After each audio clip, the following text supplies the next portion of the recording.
Christy here with Automation on a Mission, and we are back with your latest Tidbit Tuesday. And in this video, I'm going to talk a little bit about reporting in your account and give you a little bit of inspiration about how you might get some insights and valuable tips and inspiration, I guess, for things to focus on when it comes to how you optimize moving forward. So first I'm going to just move myself over. Now, a lot of folks have probably not even noticed there's a little tab down here in your primary navigation. It says reporting. I'm going to click on this guy, and I just want to brush over very briefly what most of these things are, but I really want to pay particular attention to the audit report. Now, to get started on this custom report here, I want you to think about this as a printable, exportable custom dashboard. So on this new report, you can come in and add things like where are people, like what are your stats and your numbers and your data related to your pipeline and your open opportunities? Where are you at as it relates to leads? Maybe it's around revenue and things like that. You get to decide exactly what you want to create on this custom report, and then you can have that as a branded, polished, document that you can then share with, colleagues, a bank, whatever that circumstance might be. But it's then an exportable document or resource. And so that is what this one piece here is. And then what I'll say is check back on a somewhat regular basis, because what you'll find is that this is the only thing that's built so far is this ability to create a blank one. But coming soon is the ability to clone existing reports so you can repeat the same thing over and over again, but also get some inspiration from a template library. And the parallel I like to think about or make for this is we use ClickUp to manage our projects and all of the moving parts and tasks when we're like doing account setups and things like that. Every time we want to up level what we're doing in ClickUp, I go to their template library to think about how can I expand my knowledge and my understanding. The template library is going to be a super helpful resource for that. I don't think we have a ton of clients that are using Google ads or Facebook ads, but you never know. I mean, things change all the time, right? So if you have, if you're running ads to either one of these things and you connect your ad dashboard to the system, then all you have to do is click on here to give yourself reporting metrics and data related to Facebook Ad Manager, Google Ad Manager. This is all artificial data because we're in the demo account, but this is the kind of information it's going to give you. You can customize your search dates and things like that. Attribution reporting can be super helpful and really interesting information to help you understand exactly what part of your businesses are the most effective at moving the needle. What are the things that inspire somebody to take an action? So if it's something like a certain web page, a certain email, you're going to get that information and insight in attribution reporting.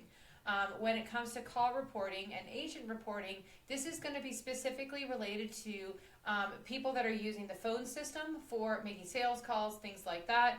Appointment reporting is going to give you data around things like how many appointments are booked, how many people showed up, how many people canceled or rescheduled, and you can get more information as it relates to like the big picture or all the way down into granular individual calendars. So if you're like, I want to know specifically this information but only one calendar, you can absolutely do that as well. So now let's go over to the audit report. So when you click on this for the first time, and my guess is going to be, because this is a brand new report feature, is that we're only going to really see this screen once, and then once you click this button, any time after that, what you're going to get is an opportunity to create a new version of the same report that you've already created. So when I click this button in the demo account, I can't get anywhere because I don't have anything connected in here. But if we pop over to the Automation on a Mission account, I've already run that report once myself. And so I'm going to walk you through exactly the health of my business so that you can see exactly what kind of data you can get from inside this system and why it might be beneficial or matter to you. So the first thing it's going to give me is an overall score, and it's going to sort of break that down into these individual categories. So we see it over here, and then it's sort of reframed over in this center section. And what you're going to find is, yep, this is helpful and insightful information, and I can live with almost all of it. And here's what I mean by that. So it gives me an overall score of 57%. Okay, that's great. I don't have any scoring in my listings. That makes total sense because I'm not doing any. My techno stack is poor. Okay, so let's review that. Let's see what we got going on over here to see if there's anything that we can fix. So when I go down a little bit further into business details, where I scored 100%, yeah, that makes total sense. I show my reviews on my website. I have text enabled. I've got for a phone number. I've got my website chat widget on and functioning. Everything is set up as it's intended for my website, so that it's a peak performance in that regard. Remember, my tech score is not good. So let's look at why. Of all 5 of the things here, I don't have my Google Ad Pixel, my Facebook Pixel, or my Google Ads set up. I'm not running any Google Ads, and I don't have either of those 2 pixels inserted on my website. Yep, that's 100% correct, and I'm 100% committed to keeping it exactly that way. So I can make that educated decision for myself to say I'm not interested in running ads right now, and therefore having a pixel on my website I don't need it. It's not going to give me anything except give them more information about who I am and what I do, and I just don't feel like giving it to them. The one area in here that I think that I can improve on is Google Tag Manager, and also I don't still fully understand the Google tagging system. And by the time I get this figured out, Google Tag Manager and SEO will be dead, and it will all be about AI generated content, and I will have wasted all that time. So honestly, in the grand scheme of things, I have a lot more important things to do to help you all than figure out Google Tag Manager. But if I have an hour, maybe that's something I can wrap my brain around, and I can give my audit report a little boost by working on my Google Tag Manager stuff.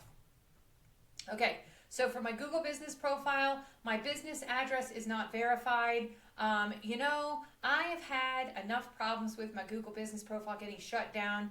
I don't know if I want to test fate there. I'm a little worried about it. Maybe it's worth the risk. Maybe it's not. I don't know. I haven't decided. That would probably be one of the top areas that I would focus on, simply because I had to restart earlier this year, which we'll get to in just a second as well.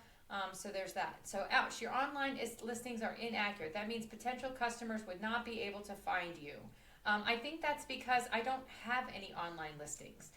Overall health score is a whopping abysmal. Why? Because when you look at all the different places that I could potentially be listed, I'm not. And again, in the grand scheme of things, the way my business runs, this is not a priority. If you are a local business that serves local clients, pretty much exclusively, like you're in a hair salon business, this might be really relevant to you. So next, let's talk about online reputation. So this is pulling information directly from your Google My Business page and your Google Business profile and your Facebook page. So if you are driving people to leave Facebook reviews or Google reviews, that's what this is going to show right here.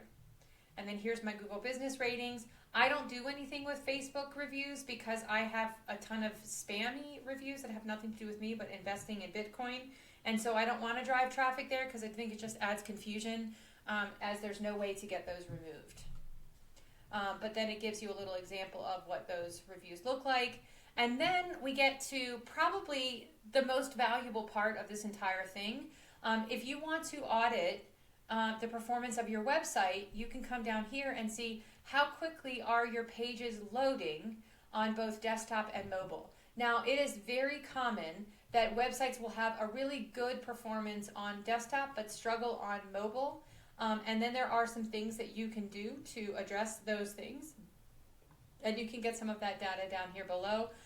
Google has a page loads tester that will do the same thing and also help you, with constructive feedback that you can help yourself, get more information about, what are some things that I can do to improve page load speed. And it could be things like getting rid of unnecessary code or CSS.